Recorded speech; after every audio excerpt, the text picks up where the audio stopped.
ನಾವು ನಿನ್ನೆ ಅಷ್ಟೇ ಕಾರ್ಗಿಲ್ ವಿಜಯ್ ದಿವಸನ್ನು ಆಚರಣೆ ಮಾಡಿದ್ವಿ. ನಿನ್ನೆಯೂ ಕೂಡ ನೋಡಿದ್ವಿ ಭಾರತ ಹೇಗೆ ರಕ್ಷಣೆಯ ವಿಚಾರದಲ್ಲಿ, ಶಸ್ತ್ರಾಸ್ತ್ರಗಳ ವಿಚಾರದಲ್ಲಿ ಗಗನಕ್ಕೇರ್ತಾ ಇದೆ. ಈ ಹಿಂದೆ ಕೇವಲ ಆಮದಿನ ಮೇಲೆ ಡಿಪೆಂಡ್ ಆಗಿದ್ದಂತಹ ಭಾರತ ಇವತ್ತು ರಫ್ತಿನ ಹಂತದ ತನಕ ಹೆಂಗೆ ಬಂತು ಅನ್ನೋದ್ರ ಬಗ್ಗೆ ಅನೇಕ ಬಾರಿ ನಾವು ಚರ್ಚೆ ಮಾಡಿದ್ದೇವೆ. 2-3 ವಿಚಾರಗಳಲ್ಲಿ ಭಾರತ ಪಾಠ ಕಲಿತು. ಅದು 1962ರ ಚೀನಾ ಯುದ್ಧದ ವಿಚಾರದಲ್ಲಿ ಭಾರತ ಸೋತಿದ್ದು. ಅದಾದ ನಂತರ 1999ರ ವಿಚಾರದಲ್ಲಿ ಅಮೆರಿಕ ಸೇರಿದಂತೆ ಬೇರೆ ಬೇರೆ ರಾಷ್ಟ್ರಗಳ ಸಹಾಯವನ್ನು ಭಾರತ ಕೇಳಿತು. ಅವರೆಲ್ಲ ಸಹಾಯ ಮಾಡಲಿಲ್ಲ. ಪಾಕಿಸ್ತಾನದ ಪರವಾಗಿ ಅವರು ನಿಂತರು. ಒಂದು ದೊಡ್ಡದಾದಂಥ ಕಡಿದಾದಂತಹ ಪರ್ವತ ಶಿಖರದ ಮೇಲೆ ಕುಳಿತುಕೊಂಡು ಪಾಕಿಸ್ತಾನದ ಒಬ್ಬ ಸೈನಿಕ ಉಗ್ರಗಾಮಿ ಭಾರತದ ಮೇಲೆ ದಾಳಿ ಮಾಡೋ ಪ್ರಯತ್ನವನ್ನು ಮಾಡ್ತಿದ್ದ. ಕೆಳ ಹಂತದಲ್ಲಿರುವಂತಹ ಭಾರತೀಯ ಸೈನಿಕರು ಮೇಲೆ ಇದ್ದವನನ್ನು ಹೆಂಗೆ ಶೂಟ್ ಮಾಡಬೇಕು, ಯಾವುದೇ ತಂತ್ರಜ್ಞಾನ ನಮಗೆ ಅತ್ಯಂತ ಕಡಿಮೆ ಇತ್ತು, ಯಾವುದು ಕೂಡ ಇರಲಿಲ್ಲ. ಆದರೆ ಇವತ್ತು ವಿಪರ್ಯಾಸ ನೋಡಿ, ಪಾಕಿಸ್ತಾನವನ್ನು ಹಿಂದಿಕ್ಕಿ ಇವತ್ತು ಭಾರತ ತನ್ನದೇ ಆದಂತಹ ಶಕ್ತಿ ಸಾಮರ್ಥ್ಯವನ್ನು ಹೆಚ್ಚಳ ಮಾಡಿಕೊಳ್ಳೋ ಪ್ರಯತ್ನವನ್ನು ಮಾಡಿದೆ. ಅದರ ಭಾಗವಾಗಿ ಕುಶ ಎನ್ನುವಂತಹ ಒಂದು ಅಸ್ತ್ರದ ಆಗಮನ ಆಗಿದೆ ಭಾರತಕ್ಕೆ. ಆ ಕುಶಾದ ಮುಖಾಂತರ ಕೆಲವೊಂದಿಷ್ಟು ಸಾಮಗ್ರಿಗಳನ್ನು ತಯಾರು ಮಾಡೋ ಪ್ರಯತ್ನವನ್ನು ಮಾಡಿದೆ. ಪ್ರಾಜೆಕ್ಟ್ ಕುಶ ಅಡಿಯಲ್ಲಿ ಸ್ವದೇಶಿ S-400 ವ್ಯವಸ್ಥೆ ಇದೀಗ ಸಿದ್ಧ ಆಗಿರೋದು. S-400 ವ್ಯವಸ್ಥೆ ಇರೋದು ರಷ್ಯಾದ್ದಿದು. ಇದನ್ನು ನಾವು ಸ್ವದೇಶಿಯಾಗಿ ನಿರ್ಮಾಣ ಮಾಡಿದ್ದೀವಿ. ಯಾವುದಕ್ಕೆ? ಶತ್ರುಗಳಿಂದ ಬರುವಂತಹ ಡ್ರೋನ್ಗಳು, ರಾಕೆಟ್ಗಳು, ಅವುಗಳಿಂದ ಬರುವಂತಹ ಕ್ಷಿಪಣಿಗಳು ಇವೆಲ್ಲವನ್ನು ಕೂಡ ಹೊಡೆದುರುಳಿಸಬೇಕು ಅನ್ನುವ ಭಾಗವಾಗಿ ಇಂಥದ್ದೊಂದು ಪ್ರಯತ್ನವನ್ನು ಭಾರತ ಮಾಡಿದೆ. S-400 ರಕ್ಷಣಾ ವ್ಯವಸ್ಥೆ ಭಾರತದಿಂದ ಸಿದ್ಧ ಆಗಿದೆ. ಮಿಸೈಲ್, ಡ್ರೋನ್, ರಾಕೆಟ್ಗಳನ್ನು ಹೊಡೆದುರುಳಿಸುವಂತಹ ಶಕ್ತಿ ಸಾಮರ್ಥ್ಯ ಭಾರತಕ್ಕೆ ಸಿಕ್ಕಿದೆ. ರಷ್ಯಾದ ಪ್ರಸಿದ್ಧ S-400 ಸಮನಾದಂತಹ ಉತ್ತರವನ್ನು ಇದೀಗ ನಾವು ಭಾರತದವರು ಕೊಟ್ಟಿದ್ದಾರೆ. ಭಾರತದ ರಕ್ಷಣಾ ಸಂಶೋಧನಾ ಸಂಸ್ಥೆ DRDO ಈ ಪ್ರಾಜೆಕ್ಟನ್ನೆಲ್ಲ ಹಮ್ಮಿಕೊಂಡಿದೆ. ಒಡಿಶಾ ಕರಾವಳಿಯ ಅಬ್ದುಲ್ ಕಲಾಂ ದ್ವೀಪದಲ್ಲಿ ಈ ವ್ಯವಸ್ಥೆಯ ಮೊದಲ ಹಂತದ ಕ್ಷಿಪಣಿ ವ್ಯವಸ್ಥಿತವಾಗಿ ಎಲ್ಲ ಉಡಾವಣೆಯ ಪ್ರಯೋಗ ಆಗಿದೆ. ಅದರಲ್ಲಿ 3 ರೀತಿಯಾದಂತಹ ತ್ರಿಸ್ತರ ರಕ್ಷಣಾ ಕವಚ ಇದೆ ಅಂತ ಹೇಳ್ತಾರೆ. ಇದರಲ್ಲಿ 3 ಬಗೆಯ ಇಂಟರ್ಸೆಪ್ಟರ್ ಕ್ಷಿಪಣಿಗಳನ್ನು ಇದು ಒಳಗೊಂಡಿದೆ ಅಂತ. ಒಂದು M1 ಕ್ಷಿಪಣಿ ಅಂತ ಕರೀತಾರೆ. ಇದು 150 ಕಿಲೋಮೀಟರ್ ವ್ಯಾಪ್ತಿಯಲ್ಲಿ ದಾಳಿ ಮಾಡೋದಕ್ಕೆ ಬಳಕೆ ಆಗಬಹುದಾದಂಥ ಕ್ಷಿಪಣಿ. ಎರಡನೇದು M2 ಕ್ಷಿಪಣಿ ಅಂತ ಕರೀತಾರೆ. ಇದಕ್ಕೆ +100 ಆಗುತ್ತೆ. 250 ಕಿಲೋಮೀಟರ್ ವ್ಯಾಪ್ತಿಯಲ್ಲಿ ಇದನ್ನು ದಾಳಿ ಮಾಡುವಂತಹ ಶಕ್ತಿ ಸಾಮರ್ಥ್ಯ. ಮತ್ತೊಂದು ಕೊನೆಯದಾಗಿ M3 ಕ್ಷಿಪಣಿ ಸಾಮರ್ಥ್ಯ ಭಾರತದ ಬಳಿ ಇದೆ. ಇದು 350ರಿಂದ 400 ಕಿಲೋಮೀಟರ್ ಆಸುಪಾಸಿನಲ್ಲಿ, ಆ ವೇಗದಲ್ಲಿ ಮತ್ತು ಆ ದೂರಿನಲ್ಲಿ ನಾವು ದಾಳಿ ಮಾಡುವಂತಹ ವ್ಯವಸ್ಥೆಯನ್ನು ಇದೆಲ್ಲ ಹೊಂದ್ಕೊಂಡಿದೆ ಅಂತ. ಇದರಲ್ಲಿ ಶತ್ರು ಯುದ್ಧ ವಿಮಾನಗಳಾಗಿರ್ಬೋದು, ಸ್ಟೆಲ್ತ್ ವಿಮಾನ ಆಗಿರ್ಬೋದು, ಕ್ರೂಸ್ ಕ್ಷಿಪಣಿಗಳಾಗಿರ್ಬೋದು, ಡ್ರೋನ್ಗಳು ಇವೆಲ್ಲವನ್ನು ಕೂಡ ಪತ್ತೆ ಹಚ್ಚಿ ಅವುಗಳನ್ನು ದಾಳಿ ಮಾಡುವಂತಹ ಪ್ರಯತ್ನ ಆಗಿದೆ. ಎಲ್ಲಕ್ಕಿಂತ ಹೆಚ್ಚಾಗಿ ಮಹತ್ವದ ಬೆಳವಣಿಗೆ ಅಂತ ಹೇಳಿದರೆ, ಇವುಗಳನ್ನು ತಯಾರು ಮಾಡಿರೋದು ನಾವು ಮತ್ತೊಂದು ವಿದೇಶದ ತಂತ್ರಜ್ಞಾನ ಅಲ್ಲ, ಅದು ಸ್ವದೇಶಿ ತಂತ್ರಜ್ಞಾನದ ಬಳಕೆ ಮಾಡಿಕೊಂಡು ಇವೆಲ್ಲವನ್ನು ಕೂಡ ತಯಾರು ಮಾಡಿದ್ದೀವಿ ಅಂತ. ನೀವು ನೋಡಿ, ಈ ರಷ್ಯಾದ S-400 ಇದೆ. ರಷ್ಯಾದ S-400ಗೆ ನಾವು ಹೋಲಿಕೆ ಮಾಡಿದರೆ ಈ ಒಟ್ಟಾರೆ ವ್ಯವಸ್ಥೆ ನಾವೇನು ಈ ತೆಗೆದುಕೊಂಡಿದ್ದೀವಿ ಇದೀಗ ಪ್ರಾಜೆಕ್ಟ್ ಕುಶಾದ ಮುಖಾಂತರ, ಅದಕ್ಕಿಂತಲೂ 40% ಕಡಿಮೆ ವೆಚ್ಚದಲ್ಲಿ ಇವೆಲ್ಲವನ್ನು ಕೂಡ ತಯಾರು ಮಾಡೋದಕ್ಕೆ ಭಾರತದಿಂದ ಸಾಧ್ಯ ಆಗಿದೆ ಅಂತೆಲ್ಲ ಹೇಳ್ತಾ ಇದ್ದಾರೆ. ಎಲ್ಲಕ್ಕಿಂತ ಹೆಚ್ಚಾಗಿ 4 ಹಂತದಲ್ಲಿ ಇದು ಕೆಲಸ ಮಾಡುತ್ತೆ ಅಂತ. 4 ಹಂತದಲ್ಲಿ ಕೆಲಸ ಮಾಡುತ್ತೆ. ಇದರಲ್ಲಿ AESA ರೆಡಾರ್ ಎನ್ನುವ ಟ್ರಕ್ ಅನ್ನುವಂಥ ಒಂದು ವ್ಯವಸ್ಥೆ ಇದೆ. ಇದೇನು ಮಾಡುತ್ತೆ? ಎದುರುಗಡೆ ಬರುವಂತಹ ಶತ್ರುಗಳ ಕ್ಷಿಪಣಿಗಳಾಗಿರ್ಬೋದು, ರಾಕೆಟ್ಗಳಾಗಿರ್ಬೋದು, ಇವೆಲ್ಲವನ್ನು ಕೂಡ ಆಟೋಮೆಟಿಕ್ ಆಗಿ ಗುರುತಿಸುವಂಥ ಮೊದಲ ಹಂತದಲ್ಲಿ ಆಗುತ್ತೆ. ಇದು ಮೊದಲ ಹಂತ. ಎರಡನೇದಲ್ಲಿ ಕಮಾಂಡ್ ಸೆಂಟ್ರಲ್ ರೂಮಿಗೆ ಇದೆಲ್ಲ ಹೋಗುತ್ತೆ. ಕಮಾಂಡ್ ಕಂಟ್ರೋಲ್ ಸೆಂಟರ್ ಅಂತ ಒಂದು ರೂಮ್ ಇರುತ್ತೆ. ಆ ಕಮಾಂಡ್ ಕಂಟ್ರೋಲ್ ಸೆಂಟರ್ಗೆ ಕ್ಷಿಪಣಿ ಉಡಾವಣೆಯ ಆದೇಶ ಕೊಡುವುದರ ಬಗ್ಗೆ ಅದನ್ನು ನಿಯಂತ್ರಣ ಮಾಡುವಂತಹ ಒಂದು ಕೇಂದ್ರ, ಅಲ್ಲಿಗೆ ಆ ಮೆಸೇಜ್ ಪಾಸ್ ಆಗುತ್ತೆ. ಇದು 2ನೇ ಹಂತ. 3ನೇ ಹಂತದಲ್ಲಿ ಲಾಂಚರ್ ಟ್ರಕ್ ಅಂತ ಇರುತ್ತೆ. ಇದು ಕ್ಷಿಪಣಿಯನ್ನು ಹೊತ್ತೊಯ್ಯುವ ಮತ್ತು ಆಕಾಶಕ್ಕೆ ಇದನ್ನು ಚಿಮ್ಮಿಸುವಂತಹ ಮೊಬೈಲ್ ವಾಹನಗಳಂತ ಕರೀತಾರೆ.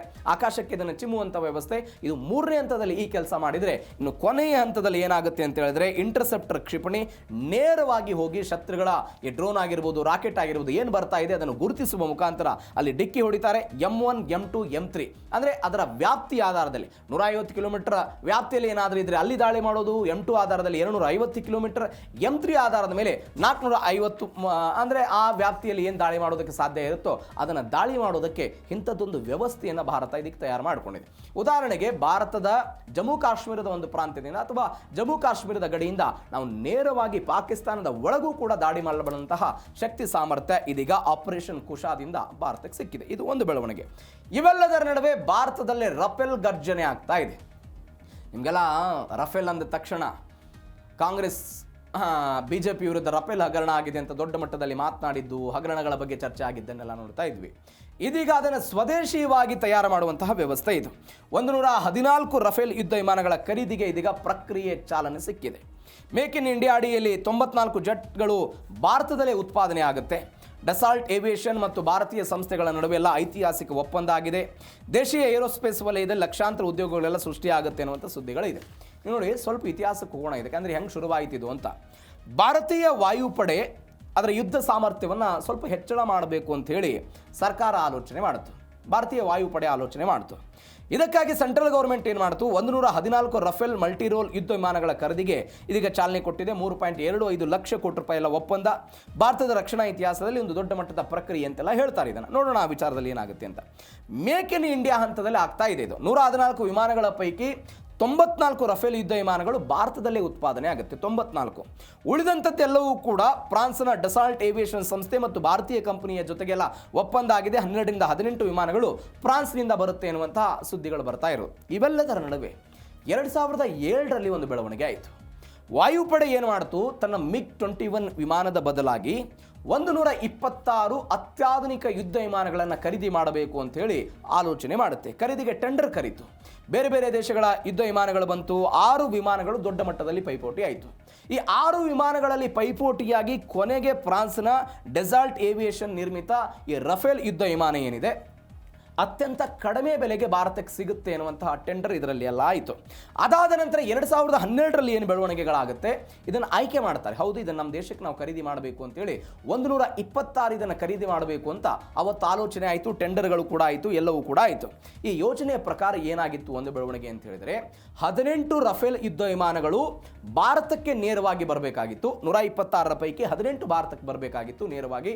108 ಈ ರಫೇಲ್ ಯುದ್ಧ ವಿಮಾನಗಳೇನಿತ್ತು, ಇವತ್ತು ನಾವು 94ಅನ್ನು ಹೆಂಗೆ ಭಾರತದಲ್ಲಿ ತಯಾರು ಮಾಡಬೇಕು ಅಂತ ಆಲೋಚನೆ ಮಾಡ್ತಿದ್ದೀವಿ, ಅದರ ಭಾಗವಾಗಿ 108 ಭಾರತದಲ್ಲಿ ತಯಾರಾಗಬೇಕಾಗಿತ್ತು.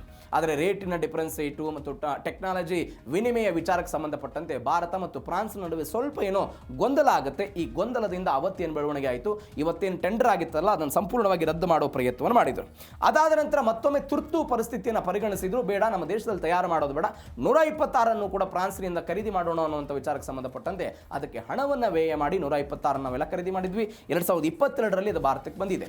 ಅದರ ಮುಂದುವರೆದ ಭಾಗವಾಗಿ ಇದೀಗ ಭಾರತದಲ್ಲಿ ತಯಾರು ಮಾಡೋದಕ್ಕೆ ಭಾರತ ಹೊರಟಿರೋದು. ಇದರಿಂದ ಉದ್ಯೋಗ ಸೃಷ್ಟಿಯಾಗುತ್ತೆ, ಟೆಕ್ನಾಲಜಿ ಇಂಪ್ರೂವ್ ಆಗುತ್ತೆ ಅಂತೆಲ್ಲ ಹೇಳ್ತಿದ್ದಾರೆ. ನೋಡೋಣ ಏನಾಗುತ್ತೆ. ಇವೆಲ್ಲದರ ನಡುವೆ ಹಿಮಾಚಲ ಅಥವಾ ಹಿಮಾಲಯದ ಶಿಖರದಲ್ಲಿ ಪ್ರಚಂಡ ಪರಾಕ್ರಮ ಮೆರಿತಾ ಇರೋದು. ಪ್ರಚಂಡ ಪರಾಕ್ರಮ. ನಾವು ಈ ಕಾರ್ಗಿಲ್ ಯುದ್ಧದ ಸಮಯದಲ್ಲಿ ನಾನು ಅವಾಗಲೇ ಹೇಳಿದೆ, ಕಡಿದಾದ ಪರ್ವತಗಳು, ಬೆಟ್ಟ ಶಿಖರಗಳು, 1600 ಅಡಿ ಎತ್ತರದಲ್ಲಿರುವಂಥ ಪ್ರದೇಶ, ಸಮುದ್ರ ಮಟ್ಟದಿಂದ ಅಲ್ಲಿ ನಾವು ಹೋರಾಟ ಮಾಡಬೇಕು ಅಂತ ಹೇಳಿದರೆ ಭಾರತ ಅವತ್ತು ಡಿಪೆಂಡೆನ್ಸಿ ಆಗಿರೋದು ಕೇವಲ ಬೋಫರ್ಸ್ಗಳ ಮೇಲೆ ಡಿಪೆಂಡೆನ್ಸಿ ಆಗಿದ್ವಿ. ಬೋಫರ್ಸ್ಗಳ ಮೇಲೆ ಡಿಪೆಂಡೆನ್ಸಿ ಆಗಿದ್ವಿ. ಇವತ್ತು ಇದೇ ಸಮುದ್ರ ಮಟ್ಟದಿಂದ 16,400 ಅಡಿ ಎತ್ತರದಲ್ಲಿ ಸುಲಭವಾಗಿ ಟೇಕ್ ಆಫ್ ಆಗುವಂಥ ಸಾಮರ್ಥ್ಯ ಆಗಿದೆ. ಇದೇ ಪ್ರಚಂಡ ಎನ್ನುವಂಥ ಹೆಲಿಕಾಪ್ಟರ್ಗೆ ಇರುವಂಥದ್ದನ್ನು ನಾವೆಲ್ಲ ಗಮನಿಸ್ತಾ ಇದ್ದೀವಿ. ಅದನ್ನು ಇದೀಗ ಭಾರತ ದೊಡ್ಡ ಮಟ್ಟದಲ್ಲಿ ಅಭಿವೃದ್ಧಿಪಡಿಸಿದೆ.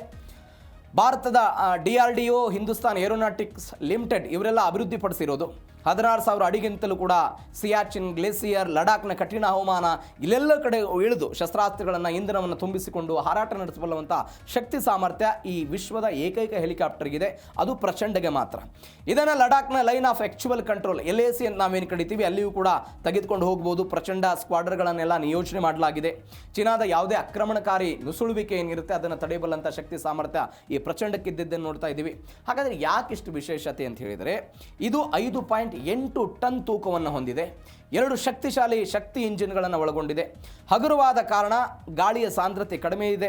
ಎತ್ತರದ ಶಿಖರಗಳಲ್ಲಿ ಹಾರಾಟವನ್ನು ಮಾಡಬಹುದು. ಆ ಮುಖಾಂತರ ಶತ್ರುಗಳಿಗೆ ಒಂದು ಮೆಸೇಜನ್ನು ಕೊಡಬಹುದು ಅಂತ ಸ್ಟೆಲ್ತ್ ತಂತ್ರಜ್ಞಾನವನ್ನು ಇದರಲ್ಲಿ ಅಳವಡಿಕೆ ಮಾಡಲಾಗಿದೆ.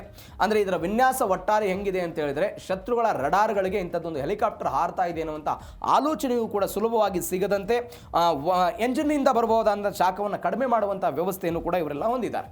ನಾನು ಆವಾಗಲೇ ಹೇಳಿದೆ, ಭಾರತಕ್ಕೆ ಯಾಕೆ ಅಗತ್ಯತೆ ಇತ್ತು ಅಂತ ಹೇಳಿದ್ರೆ, 99ರಲ್ಲಿ ನಾವು ಈ ಸಮಸ್ಯೆಯನ್ನು ಅನುಭವಿಸಿದ್ವಿ. ಈ ಸಮಸ್ಯೆ ನಮಗೆ ಹಿಮಾಲಯದ ಕಡಿದಾದ ಪರ್ವತಗಳಲ್ಲಿ ಆಗಬಾರದು ಅಂತ ಇಂಥದ್ದೊಂದು ವ್ಯವಸ್ಥೆಯನ್ನು HAL ಮತ್ತು DRDOದವರು ಅಭಿವೃದ್ಧಿಪಡಿಸಿದ್ದಾರೆ.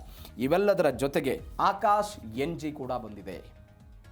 ಆಕಾಶ್ NG ಕ್ಷಣ ಮಾತ್ರದಲ್ಲಿ ಶತ್ರುಗಳನ್ನು ಅಂತ್ಯ ಮಾಡಬಲ್ಲಂತಹ ಶಕ್ತಿ ಸಾಮರ್ಥ್ಯ. 80 ಕಿಲೋಮೀಟರ್ ದೂರದಲ್ಲಿರುವಂತಹ ಗುರಿಯನ್ನು ನಿಖರವಾಗಿ ಹೊಡೆಯಬಲ್ಲಂತಹ ಶಕ್ತಿ ಸಾಮರ್ಥ್ಯ ಈ ಆಕಾಶ್ NGಗೆ ಸಿಗ್ತಾ ಇದೆ. ನಮ್ಮಲ್ಲಿ ಈ ಹಿಂದೆ ಆಕಾಶ್ ಅನ್ನುವಂಥ ವ್ಯವಸ್ಥೆ ಇತ್ತು. ಇದೀಗ ಅದರ ಮುಂದುವರೆದ ಭಾಗವಾಗಿ ಆಕಾಶ್ NG. ಸ್ವಲ್ಪ ಡಿಫ್ರೆನ್ಸಿಯೇಟ್ ಇದೆ. ಅದರ ಸಾಮರ್ಥ್ಯಕ್ಕೂ ಮತ್ತು ಆಕಾಶ್ ಎನ್ಜಿಗೂ ಕೂಡ ಹಿಂದೆ ಅದು ಎಷ್ಟು ಆಗ್ತಿತ್ತು, ಕೇವಲ ಒಂದು 25 ಕಿಲೋಮೀಟರ್ 28 ಕಿಲೋಮೀಟರ್ ವ್ಯಾಪ್ತಿಯಲ್ಲಿ ದಾಳಿ ಮಾಡೋದಕ್ಕೆ ಸಾಧ್ಯ ಆಗ್ತಾ ಇತ್ತು. ಆದರೆ ಆಕಾಶ್ ಎನ್ಜಿಯಲ್ಲಿ ಏನಾಗ್ತಾ ಇದೆ, ಒಂದು 80 ಕಿಲೋಮೀಟರ್ ತನಕ ಹೋಗ್ಬೋದು. ಧ್ವನಿಯ ವೇಗಕ್ಕಿಂತ 2.5 ಪಟ್ಟು ವೇಗವಾಗಿ ಹೋಗಬಲ್ಲಂತಹ ಶಕ್ತಿ ಸಾಮರ್ಥ್ಯ ಆಕಾಶ್ ಎನ್ಜಿಗಿದೆ. ಕ್ಷಣ ಮಾತ್ರದಲ್ಲೆಲ್ಲ ಅಂತ್ಯವನ್ನು ಮಾಡುವಂತಹ ಶಕ್ತಿ ಸಾಮರ್ಥ್ಯ ಇದೆ. ಸೆಕೆಂಡಿಗೆ 850 ಮೀಟರ್ಗಿಂತಲೂ ಕೂಡ ಹೆಚ್ಚು ವೇಗವಾಗಿ ಹೋಗುತ್ತೆ, ವೈರಿಗಳನ್ನೆಲ್ಲ ಆಕಾಶದಲ್ಲಿ ಸೀಳೆ ಹಾಕುತ್ತೆ ಅಂತ ಹೇಳ್ತಾರೆ. ಸ್ವದೇಶಿ ಸೀಕರ್ ಇದೆ, ಆಕ್ಟಿವ್ ರೆಡಾರ್ ಸೀಕರ್ ತಂತ್ರಜ್ಞಾನ ಭಾರತದಲ್ಲೇ ಇದನ್ನು ಸಿದ್ಧಪಡಿಸಲಾಗಿತ್ತು, ಇದು ಕೂಡ ಇದರಲ್ಲಿದೆ. ಕ್ವಿಕ್ ರಿಯಾಕ್ಷನ್ ಅನ್ನು ಕೊಡುತ್ತೆ, ಅಂದರೆ ದಾಳಿಯ ಸುಳಿವು ಏನಾದರೂ ಸಿಕ್ಕ ತಕ್ಷಣವೇ ಕೆಲವೇ ಸೆಕೆಂಡ್ಗಳಲ್ಲಿ ಇದನ್ನು ಉಡಾವಣೆ ಮಾಡೋದಕ್ಕೆಲ್ಲ ಸಿದ್ಧತೆ ಆಗುತ್ತೆ. ಒಂದು 30-40 ಕಿಲೋಮೀಟರ್ ದೂರದಲ್ಲಿರುವಂಥ ಅತ್ಯಂತ ಕಡಿಮೆ ಎತ್ತರದ ವಸ್ತುವನ್ನೆಲ್ಲ ನಿಖರವಾಗಿ ದಾಳಿ ಮಾಡಬಲ್ಲಂತಹ ಶಕ್ತಿ ಸಾಮರ್ಥ್ಯ ಇದೆ. ರಾಜೇಂದ್ರ ಅಥವಾ ಉತ್ತಮ ರೆಡಾರ್ ವ್ಯವಸ್ಥೆ ಏಕಕಾಲದಲ್ಲಿ 10ಕ್ಕೂ ಹೆಚ್ಚು ವೈರಿಗಳನ್ನು ಗುರಿಯಾಗಿಸಿಕೊಂಡು ದಾಳಿ ಮಾಡಬಲ್ಲಂಥ ಶಕ್ತಿ ಸಾಮರ್ಥ್ಯ ಇದಕ್ಕಿದೆ. ಯಾವ ಆಪತ್ತುಗಳನ್ನು ಇದು ನಾಶಪಡಿಸುತ್ತೆ ಅಂತ ಹೇಳಿದ್ರೆ, ಅದು ಕ್ಷಿಪಣಿಗಳಾಗಿರ್ಬೋದು, ಹೆಲಿಕಾಪ್ಟರು, ಡ್ರೋನ್ಗಳಾಗಿರ್ಬೋದು, ಯುದ್ಧ ವಿಮಾನಗಳಾಗಿರ್ಬೋದು, ಸ್ಟೆಲ್ತ್ ವಿಮಾನಗಳನ್ನು ಕೂಡ ಸೆಕೆಂಡ್ಗಳಲ್ಲಿ ಭಸ್ಮ ಮಾಡುವಂತಹ ಶಕ್ತಿ ಸಾಮರ್ಥ್ಯ ದೊಡ್ಡ ಮಟ್ಟದಲ್ಲಿ. ಎಂಜಿನಲ್ಲೂ ಕೂಡ ವ್ಯತ್ಯಾಸ ಇದೆ. 25 ಕಿಲೋಮೀಟರ್ ಇತ್ತು ಹಿಂದೆ. ನಮ್ಮಲ್ಲಿ ಆಕಾಶ ಇದ್ದಾಗ ಏನು ಸಮಸ್ಯೆ ಆಗ್ತಿತ್ತು ಅಂತ ಹೇಳಿದ್ರೆ, ಅದನ್ನು ನೀವು ಒಂದು ಪ್ರದೇಶದಿಂದ ಮತ್ತೊಂದು ಪ್ರದೇಶಕ್ಕೆ ತೆಗೆದುಕೊಂಡು ಹೋಗೋದೇ ದೊಡ್ಡ ಮಟ್ಟದ ಸವಾಲಾಗ್ತಾ ಇತ್ತು. ಆದರೆ ನಾವು ಈಗ ಆಕಾಶ್ ಎನ್ಜಿ ಅನ್ನುವಂಥ ಒಂದು ಹೊಸ ವ್ಯವಸ್ಥೆಯನ್ನು ಅಭಿವೃದ್ಧಿಪಡಿಸಿದ ನಂತರ ಇದನ್ನು ಟ್ರಕ್ನ ಮೇಲೆ ಇಟ್ಕೊಂಡು, ನೀವು ಚೀನಾದ ಈ ಗಡಿ ಪ್ರದೇಶಗಳಲ್ಲಿ ಟ್ರಕ್ನ ಮೇಲೆ ಇಟ್ಕೊಂಡು ವಿದೇಶಗಳಲ್ಲಿ ಅಥವಾ ಶತ್ರುಗಳ ಕಣ್ಣಿಗೆ ಕಾಣದಂತೆ ದಾಳಿ ಮಾಡಬಲ್ಲಂತಹ ಶಕ್ತಿ ಸಾಮರ್ಥ್ಯ ಆಕಾಶ್ ಎನ್ಜಿಗಿದೆ. ಆ ಮುಖಾಂತರ ಇಂಥದ್ದೊಂದು ಅಭಿವೃದ್ಧಿ ಆಯಿತು. ನಾನು ಆವಾಗಲೇ ಉಲ್ಲೇಖ ಮಾಡಿದೆ, ಶಸ್ತ್ರಾಸ್ತ್ರಗಳ ಆಮದುದಾರನಿಂದ ರಫ್ತುದಾರನತ್ತ ಭಾರತ ಇವತ್ತು ಬೆಳೆದಿರೋದು. 4ನೇ ರಾಷ್ಟ್ರ ಅಂತ ಮೊನ್ನೆ ಒಂದು ವರದಿ ಬಂದಿತ್ತು. ಆ ವರದಿಯಲ್ಲಿ ಭಾರತಕ್ಕೆ 4ನೇ ಸ್ಥಾನ ಸಿಕ್ಕಿದ್ದನ್ನೆಲ್ಲವನ್ನು ನೋಡ್ತಾ ಇದ್ದೀವಿ. HAL ಕೆಲಸ ಮಾಡ್ತಾ ಇದೆ, DRDO ಕೆಲಸ ಮಾಡ್ತಾ ಇದೆ, BEL ಕೆಲಸ ಮಾಡ್ತಾ ಇರೋದನ್ನು ನೋಡ್ತಾ ಇದ್ದೀವಿ. ಚೀನಾ ಮತ್ತು ಪಾಕಿಸ್ತಾನಕ್ಕೆ ಭಾರತದ ಮಿಲಿಟರಿ ಶಕ್ತಿ ಸಹಜವಾಗಿ ನಡುಕ ಆಗ್ತಾ ಇದೆ. ಸ್ವದೇಶಿಯಾಗಿ ನಾವು ಮೇಕ್ ಇನ್ ಇಂಡಿಯಾ ಮುಖಾಂತರ, ಮೇಡ್ ಇನ್ ಇಂಡಿಯಾ ಮುಖಾಂತರ ಹೆಚ್ಚು ಅಭಿವೃದ್ಧಿಯನ್ನು ಭಾರತದಲ್ಲಿ ಮಾಡ್ತಾ ಇದ್ದೀವಿ. ವಿದೇಶಗಳ ಮೇಲೆ ಡಿಪೆಂಡೆನ್ಸಿ ಇವತ್ತು ನಮ್ಮದು ಕಡಿಮೆ ಆಗ್ತಾ ಇದೆ. ಬಟ್ ಪಾಕಿಸ್ತಾನದ ಹಂಗಲ್ಲ. ಈಗ ನಾವು ಆಪರೇಷನ್ ಸಿಂಧೂರ್ ಮಾಡಿದಾಗ ಯಾರ ಮೇಲೆ ಡಿಪೆಂಡೆನ್ಸಿ ಆದರೂ, ಅದೇ ಚೀನಾದ ಡ್ರೋನ್ಗಳ ಮೇಲೆ, ಕಡಿಮೆ ವೆಚ್ಚದ ಚೀನಾದ ಡ್ರೋನ್ಗಳ ಮೇಲೆ ಇದೇ ಪಾಕಿಸ್ತಾನ ಡಿಪೆಂಡೆನ್ಸಿ ಆಗಿದ್ದನ್ನು ನೋಡಿದ್ದೀವಿ. ಆ ಹಂತದಲ್ಲಿ ಇವತ್ತು ಭಾರತ ಇಲ್ಲ. ಹೀಗಾಗಿ ಈ ದೇಶಗಳಿಗೆ ಸ್ವಲ್ಪ ನಡಕ ಆಗಿದೆ ಅಂತ. ಮುಂದಿನ ದಶಕದಲ್ಲಿ ರಕ್ಷಣಾ ಉತ್ಪಾದನೆಯಲ್ಲಿ ಭಾರತ ಮಾದರಿ ಆಗುತ್ತೆ, ಆತ್ಮನಿರ್ಭರ ಕನಸಿಗೆಲ್ಲ ಒಂದು ದೊಡ್ಡ ಮಟ್ಟದ ಪುಷ್ಟಿ ಸಿಗುತ್ತೆ ಅಂತೆಲ್ಲ ಹೇಳ್ತಿದ್ದಾರೆ. ಹೀಗಾಗಿ ಆ ವಿಚಾರದಲ್ಲಿ ಏನು ಬೆಳವಣಿಗೆಗಳಾಗುತ್ತೆ ಕಾದು ನೋಡೋಣ. ಇದು ಭಾರತದ ಒಟ್ಟಾರೆ ರಕ್ಷಣಾ ಶಕ್ತಿ ಸಾಮರ್ಥ್ಯದ ಬಗ್ಗೆ ಆಯಿತು.